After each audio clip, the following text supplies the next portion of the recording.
This video explores how Anthony Nolan moved its UK stem cell register into the digital wallet, keeping lifesavers ready. Digital donor cards reduced costs and environmental impact, while also providing donors with the information needed to be prepared to save a life.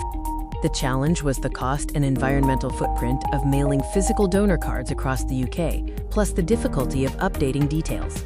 The solution was partnering with Cuseum to roll out digital donor cards via Apple and Google Wallet, with built-in push notifications for direct communication. The result is a positive donor experience, with the digital card easily accessible for every potential lifesaver. Anthony Nolan is a UK charity that connects stem cell donors with patients fighting blood cancer and blood disorders. Every member on the register is a potential lifesaver, and keeping their identity top of mind is mission critical. Founded in 1974, with over 900,000 members, its mission is to save lives by matching donors to patients in need. Digital cards offer donors immediate access to vital information to be lifesaver ready. The partnership with Cuseum aimed to modernize the donor card and establish an ongoing communication channel.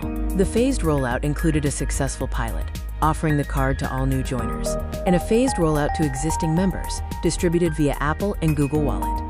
The digital card keeps the matching pipeline functional in 3 ways. First, it saves costs and reduces environmental impact by eliminating physical cards. Second, it keeps lifesavers reachable by allowing easy contact detail updates. Third, ongoing engagement is maintained through real-time push notifications, keeping potential lifesavers informed and mission connected.